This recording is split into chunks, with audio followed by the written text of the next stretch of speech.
¿Creen ustedes en María? Sí. Creemos todo lo que la palabra de Dios nos dice de María. Las creencias que rechazamos son las que algunas personas formularon posteriormente sin ninguna base bíblica. Creemos que María fue una mujer virtuosa, escogida por Dios para ser la madre de Jesucristo. Además, creemos que era virgen en el momento del nacimiento de Jesús. Por otro lado, no oramos a María ni hacemos imágenes de ella, porque la Biblia enseña. Respondiendo Jesús, le dijo: Vete de mí, Satanás, porque escrito está: Al Señor tu Dios adorarás, y a Él solo servirás. Lucas capítulo 4 versículo 8. La Biblia consistentemente enseña que la oración debe dirigirse a Dios el Padre. Cuando los discípulos le pidieron a Jesús: Enséñanos a orar, lo primero que él dijo fue: Cuando recen, digan: Padre, y enseñó el Padre Nuestro. En cierta ocasión, Jesús preguntó a otro grupo de personas: ¿Por qué me llaman Señor, Señor, y no hacen lo que yo digo? Puesto que Jesús nos pide que oremos al Padre, hagámoslo. A veces los que quieren que oremos a María dicen que, como ella era la madre de Jesús, él siempre le concedía lo que le pedía. Después que lea el siguiente pasaje de la Biblia, puede juzgar por usted mismo si esto es cierto o no. Vienen después sus hermanos y su madre, y quedándose afuera, enviaron a llamarle. Y la gente que estaba sentada alrededor de él le dijo: Tu madre y tus hermanos están afuera, y te buscan. Él les respondió diciendo: ¿Quién es mi madre y mis hermanos? Y mirando a los que estaban sentados alrededor de él, dijo: He aquí mi madre y mis hermanos. Porque todo aquel que hace la voluntad de Dios, ese es mi hermano, y mi hermana, y mi madre. Marcos capítulo 3 versículo 31 al 35. En la Biblia no hay un solo ejemplo de alguien que tratara de ir a Jesús o a Dios el Padre por medio de María. Por el contrario, leemos: Porque hay un solo Dios, y un solo mediador entre Dios y los hombres, Jesucristo hombre, el cual se dio a sí mismo en rescate por todos, de lo cual se dio testimonio a su debido tiempo. Primera de Timoteo capítulo 2 versículo 5 al 6. Jesús le dijo: Yo soy el camino, y la verdad, y la vida. Nadie viene al Padre, sino por mí. Juan capítulo 14 versículo 6. Cristo es el único mediador. Él nos pone directamente en conexión con Dios al quitar los pecados que nos separaban, de manera que podemos acudir a Él en forma directa. La historia nos informa que las oraciones a María comenzaron a fines del siglo IV a.C. Parece que la Iglesia de Roma no celebró ninguna fiesta de la Virgen antes del VII siglo. Christian Worship. Its origin and evolution por el historiador francés Louis Duchesne. La devoción a nuestra bienaventurada Señora, a fin de cuentas, debe considerarse como una aplicación práctica de la doctrina de la comunión de los santos. Dado que esta doctrina no se encuentra, por lo menos de manera explícita, en las versiones más antiguas del credo de los apóstoles, tal vez no haya razón para que nos sorprendamos de no hallar rasgos claros del cultus de la bienaventurada Virgen durante los primeros siglos de la era cristiana. The Catholic Encyclopedia.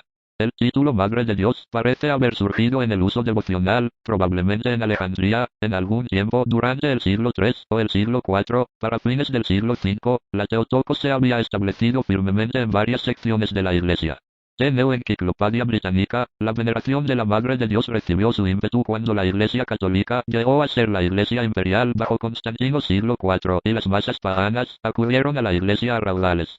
A pesar de las presuposiciones poco favorables en la tradición de los evangelios, la veneración en forma de culto de la Virgen y Madre Divina halló dentro de la Iglesia Católica una nueva posibilidad de expresarse mediante la adoración de María.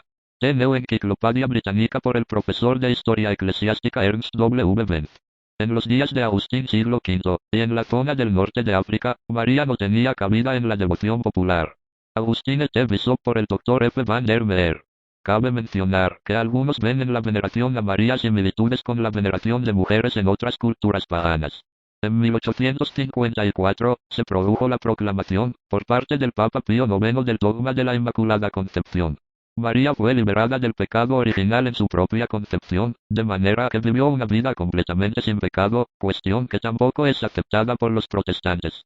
Por tanto, la Iglesia Católica considera dogma de fe que la Santísima Virgen, en el primer instante de su concepción, por singular gracia y privilegio concedido por Dios Omnipotente, en previsión de los méritos de Jesucristo Salvador del género humano, fue preservada inmune de toda mancha de pecado original.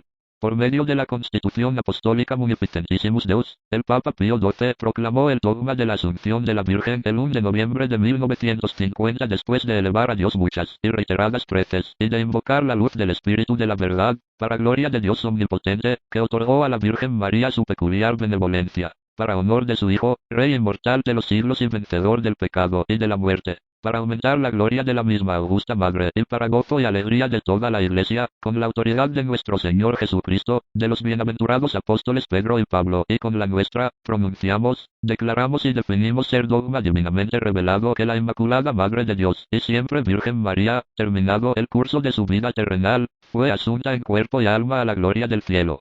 Al definir este dogma, Pío XII no hizo más que definir solemnemente lo que los fieles siempre habían creído, es decir que la carne de la mujer que había dado carne al Hijo de Dios escapó a la corrupción de la carne humana.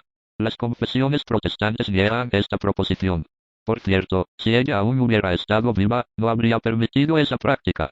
Puesto que era una mujer piadosa, nunca habría aceptado las oraciones porque deben dirigirse solo a Dios. En Italia, el centro mismo del catolicismo romano, la gente tiende a rezar a las diferentes imágenes de María.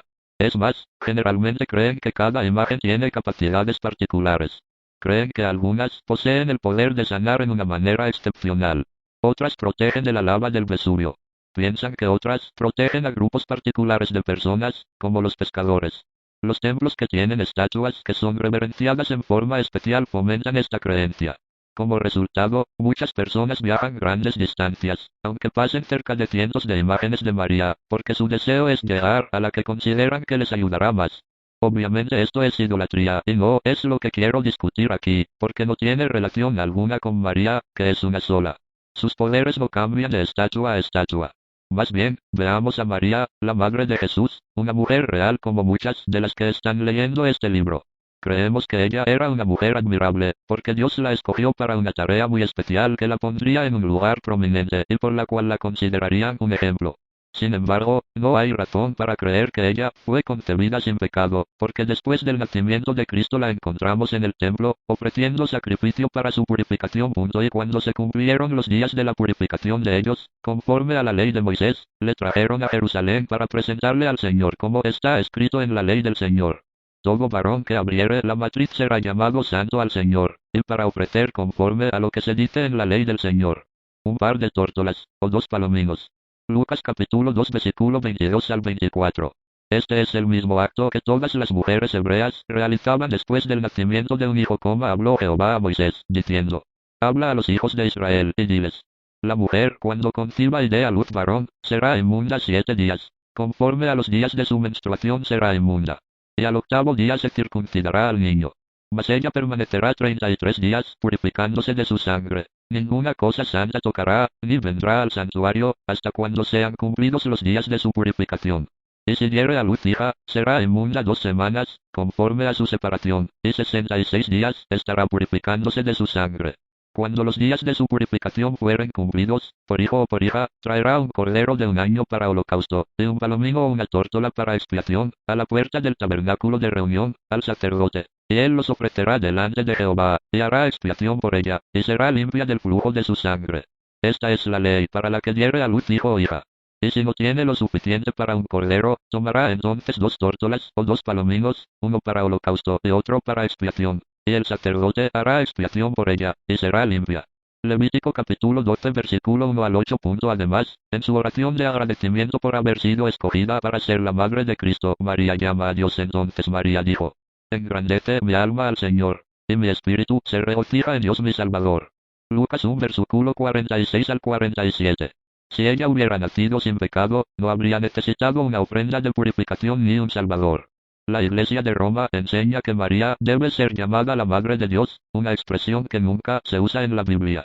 El razonamiento es que ella es la Madre de Jesucristo, y Él es Dios. Aunque a primera vista el razonamiento parece aceptable, si ella fuera la Madre de Dios, tendríamos que inferir que la criatura era la Madre del Creador.